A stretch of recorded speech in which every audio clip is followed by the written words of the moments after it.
Ito na po, kinasuhan na po. Kinasuhan na po si Teach Me How to Doggy. Ayan po, Baby Wilsu, teach me how to doggy. Okay, pakinggan natin ito. Ito. Yung kakasuhan ng plunder si Marcoleta galing yan sa campaign donations. Oh. Ano to? Sabi ng defense ni Marcoleta, yung campaign contributions daw binigay before campaign period. Oh. Hindi pa nga daw niya nilagay yung donations kasi before official campaign period binigay. Oh. Sabi ng Comelec, hindi ka pa daw considered as candidate until the first day of the official campaign period. Ibig sabihin, binigay yung funds nung Sagip Party List representative pa lang siya. Tapos sinabi din ni Marcoleta, binigyan daw siya ng pera nila Defensor nung January 6, ni Espiritu nung January 8, ni Viray nung January 9. Biro mo, sa loob ng January, binigyan siya ng humigit kumulang 75 million. Ayan nga yung sinabi natin Ganun niya dinoktor. Aray ko. Ayan po mga kababayan, ganun niya dinoktor. Ganun niya dinoktor. January 6, 30 million Defensor. January 8, 25 million Espiritu.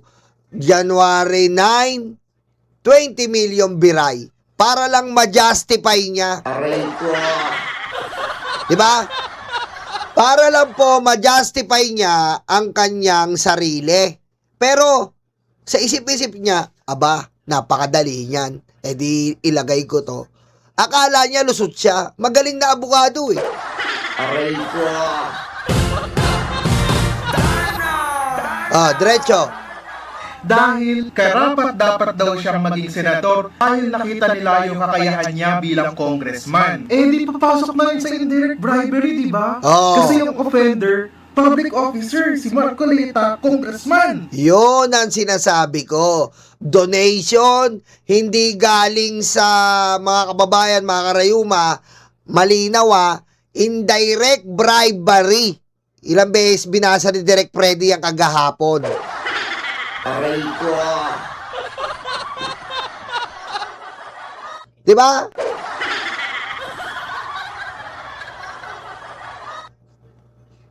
Lusot ka sa Comelec kasi nga hindi period ng eleksyon. Lusot ka. Aray ko.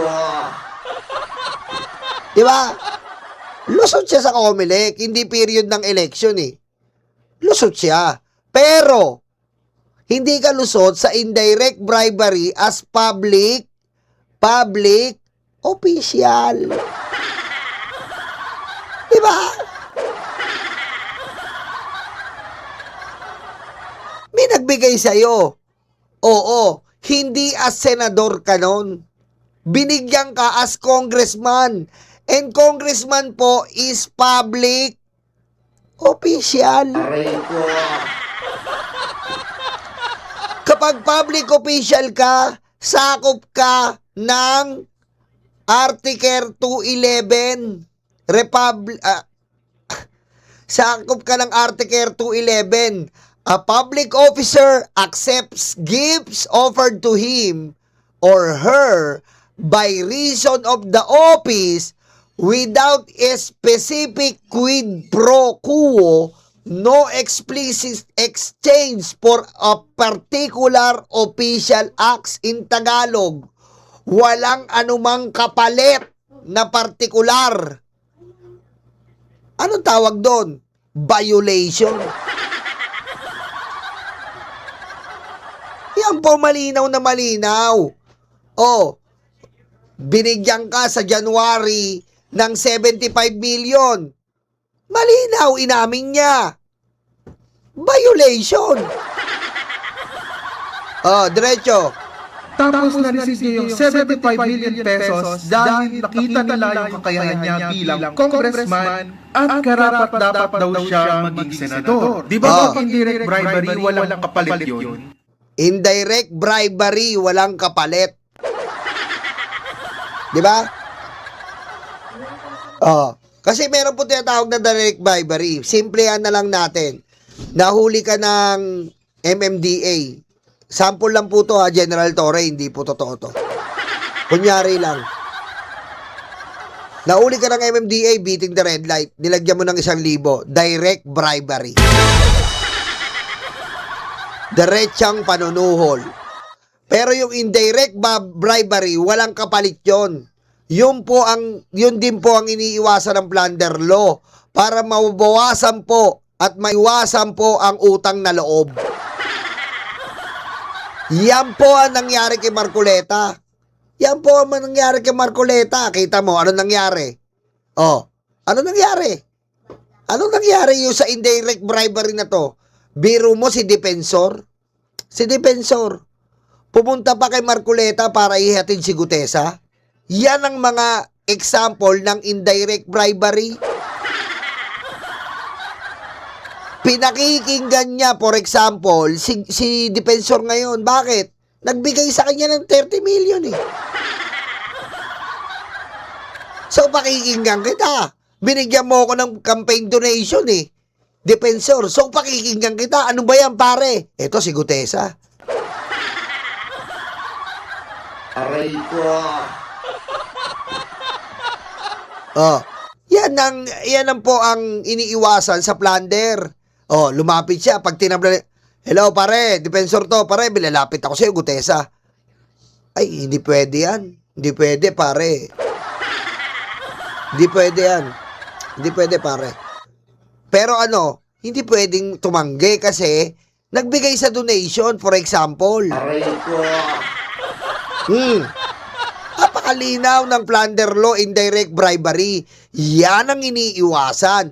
Dahil in the long run, magkakaroon ng mga pabor, magkakaroon ng utang na loob na hindi mo kayang tanggihan.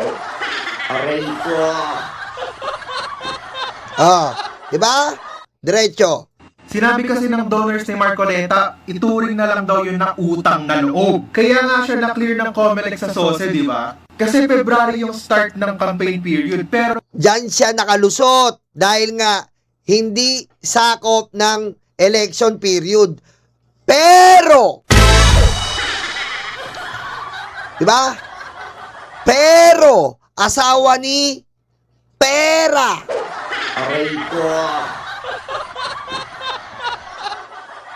Pero, sakop ng batas, pangkalahatan ng opisyal ng gobyerno. Ukol sa plunder. Tumanggap ka pa rin suma total ng regalo. Regalo. Asawa ni Regla. Baka dumating po ang pagkakataon, mapalitan si Dr. Jose Rizal. Ang maging national hero natin ay si Pangulong Duterte. Aray ko. Ano ang gagawin mo kapag nalaman mong may kapatid ka sa labas? Papasukin ko.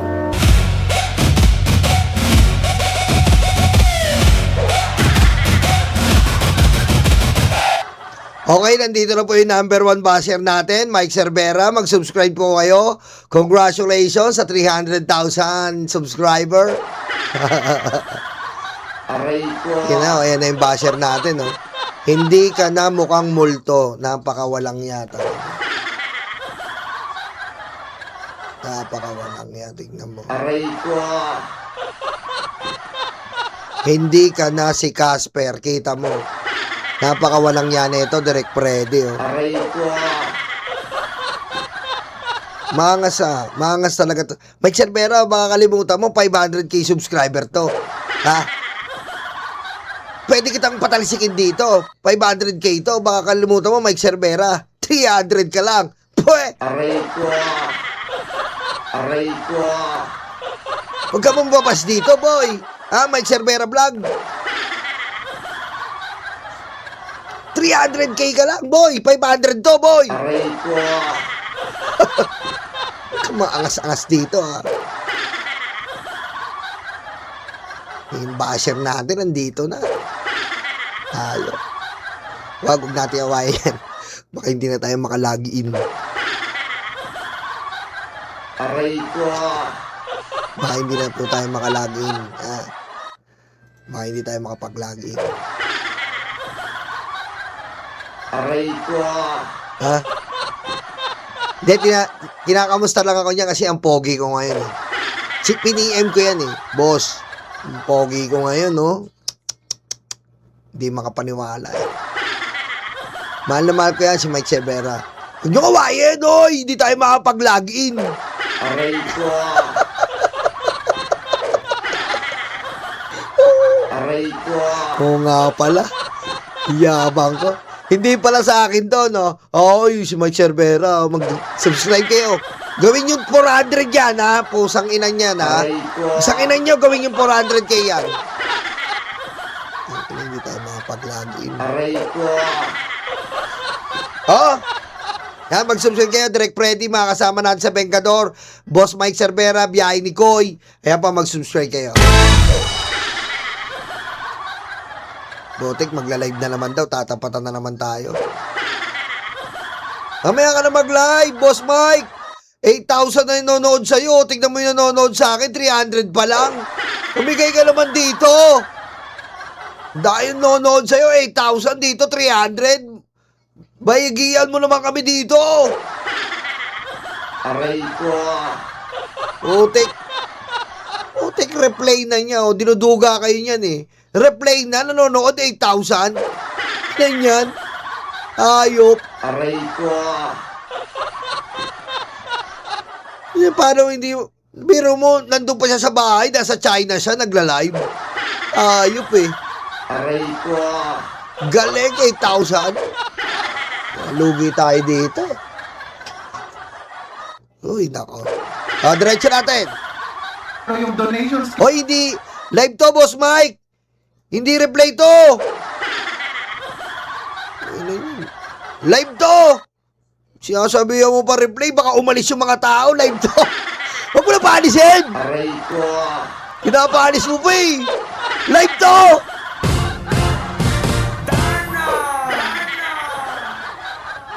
Hoy! Boss Mike, kung paalisin, live to.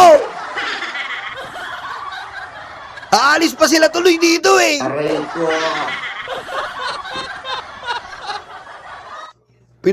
Sinisira. Live to! Huwag mo siraan! Aray ko. Hoy, live to ah. Live po to, hoy. Live. Alas 12:38. Ha? Alas 12:38, Manila time. Live po tayo ah. Huwag kayo maniwala dyan. Pinapalipat lang kayo doon. Aray ko. Huwag, live po to. Sinisiraan tayo yan. Sinisiraan tayo. Grabe to. Huwag mo lang kunin yung 300 na nanonood dito. Aray ko. Baka ano naman nito. Live to! Aray ko. Ano ba pinagsasabi nito? Kita mo, kung ano kunyari, kung ano pinagsasabi niya para... Huwag mo lang kunin, Boss Mike, 300 na lang to eh. Aray ko. Lilipat pa to, Direct Freddy. kay Marcoleta, binigay yan January 2025. Dahil before campaign period binigay ito, ibig sabihin, nagbayad siya ng donor stocks, di ba? Kasi based sa guidelines and instructions ng BIR sa donor stocks return, kailangan Yun pa ang isang hindi lusot niya, donor stocks, mga kababayan. Kapag binigyan ka po ng regalo, meron kang donor stocks. Yan, diretso. file within 30 days after the date the gift is made. So, kung January binigay yung donations, edi dapat February bayad na siya, di ba? Yes. Investigators said the transactions were allegedly supported by donors. Yes, it's right. If the January is the gift, the February is the BIR. Okay? It is very clear, Your Honor, Mr. Chair. If you are given a gift by a person, an individual, and a private person in January, you must report in the BIR in February, 1 month, mother fucking tape. Aray ko. Tax returns and deposit slips reflecting payment of donors' taxes in December 2025. Ibig sabihin itong si Marcoleta nakatanggap siya ng donasyon before official campaign period pero binayaran niya yung donor's tax noong December 2025 lang. Sinabihan tuloy siya. Kita mo? Imbis na bayaran niya ng February 2025, binayaran niya po December 2025. Yan po ang isang sinisita. Ano yan, porket senador ka, delay ang tax na pagbabayan? Samantalang ang mga tao, mga kababayan, nasa palengke ka. Meron kang pwesto. Hindi ka nakapagbayad ng tax. Sarado ka, mga kababayan. Kapag senador, pwedeng i-delay ang BIR. What the fuck?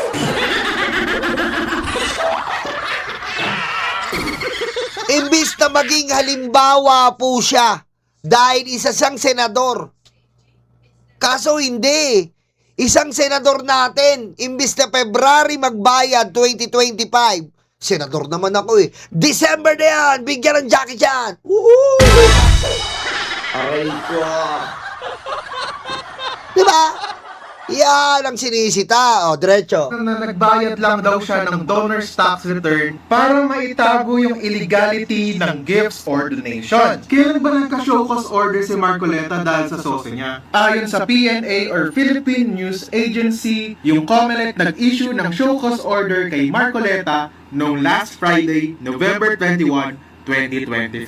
Ibig sabihin, kaya lang nagbayad ng donor's tax to si Marcoleta kasi malapit na siyang mahuli. Diba? Nung November, inisyuan siya ng COMELEC ng notice dahil pinare-report sa kanya yung sose. Aba, natakot, nagbayad nung December. Wala po talagang planong magbayad. Ayan pa, malinaw. Wala po talagang planong magbayad kung hindi kakasuhan ng COMELEC. Aray ko. Kita nyo? Kita nyo? Yan ba yung Marcoleta? Aray ko. Oh. Diyan na ba papasok yung ill-gotten wealth? Sabi pag ill-gotten wealth, kailangan may ninakaw ka sa bayan. Kaso one classification of ill-gotten wealth lang yun. May 6. Pero dito papasok yung kay Marcoleta by receiving directly or indirectly any commission, gift, by reason of the office or position of the public officer concerned. Okay, reviewin natin. Binigay kay Marcoleta yung donation before campaign period, tapos hindi niya binayaran yung donor's tax within 30 days. Binayaran niya lang yon December 2025 dahil may show cause order na siya galing sa COMELEC. Yes. Ibig sabihin, gusto talaga. Oh, kita nyo? Kung hindi siya i-issuean ng show cause order ni COMELEC, mukhang hindi talaga magbabayad ng tax sa donation niya. Kita nyo? Oy, puti ko. Diyos ko, kasaysayan. Aray ko. Pinagtitirpan ako nito mga to, ah. Andito. Ba't nandito ba kayong lahat? Pinagtitripan nyo ako, Jake Magnus, ah. Nandito lahat po ang ating mga kapatid. Mag-subscribe po kayo kay Jake Magnus. Pinagtitripan ako mga to, ah. Aray ko. Putik pa nandito kayong lahat. Pinag-uusapan nyo ba ako sa GC na ang pogi-pogi ko ngayon? Aray ko. Nandito sila lahat, oh. Maraming salamat mga kapatid. Jake Magnus, mag-subscribe kayo dyan. Mga kababayan, medyo pogi lang ako ng konti dyan. Medyo lang. Angat lang tayo ng konti dyan. Yan, angat lang tayo ng konti dyan. Kinikilig talaga ako. O, ano ka, si Digong, it was wet? Hayop ka. Aray ko. Ayan na, shoutout ulit sa mga ka-eksena ni Direk Freddy, ka-sperm cells ni Jake Magnus. Upang maging safe sa tamang tao, ito ang dapat mong gawin. First step, second steps, helmet. Sabi nanay ko, hotdog, ang binili mo potlog kasi nagreklamo nanay ko, nagalit ka? Aray ko. Itago ni Marcoleta na naka-receive siya ng donations Oh. dahil yun daw yung request ng mga kaibigan niya. Oh. So, illegal yon, Oh. you're bending the law. COMELEC na mismo nagsabi. Yun nga problema eh. Sabi siya ng sabi, bending the law. Sino ba nag-bend ng law? Yung po mga issue eh. Yun po ang contradiction sa sinasabi niya. Bending the law. Sino ba nag-bend ng law? Aray ko. Di ba?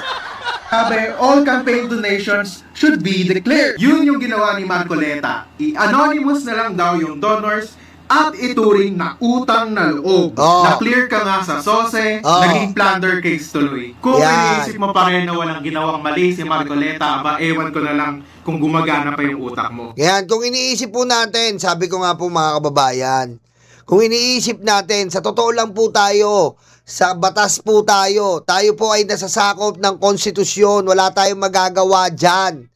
Ngayon si Marcoleta, abot-abot po ang paglabag sa konstitusyon. Ano pong wala tayo eh. Ayan po. Aray ko. Abot-abot eh. Hindi naman natin makakampihan yan. Abot-abot po eh.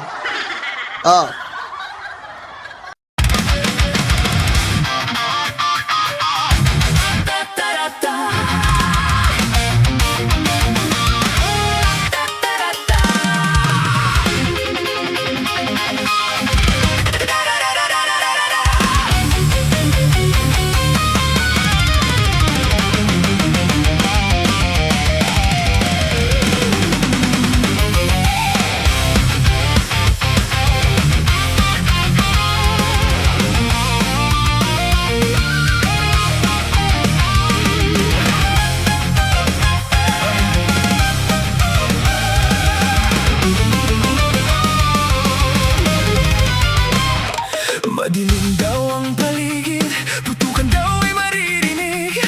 Takot sa kanilang mata, ikaw ay madadala. Huwag kang palinlang kaibigan, Judas na 13 yan. Sinira nila ang Senado, sobrang ganit mga ito.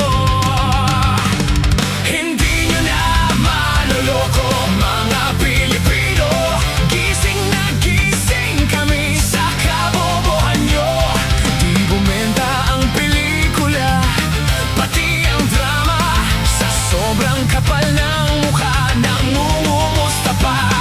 Hindi nyo na maloloko mga Pilipino. Gising na gising kami sa kabobohan nyo. Di bumenta ang pelikula, pati ang drama. Sa sobrang kapal ng mukha, nangungumusta pa. May kaso at may sabit, sila sama-sama. Sigaw ng puso'y Duterte, abay nakakaputang ina. 10 utos kaibigan, huwag patayin ang kapwa mo. Tinago nila si Bato, pinatakas din ito. Hindi nyo na maloloko mga Pilipino. Gising na gising kami sa kabobohan nyo. Di bumenta ang pelikula, pati ang drama. Sa sobrang kapal ng mukha, nangungumusta pa. Hindi nyo na maloloko mga Pilipino. Gising na gising kami sa kabobohan nyo. Di bumenta ang pelikula, pati ang drama. Sa sobrang kapal ng mukha, nangungumusta pa.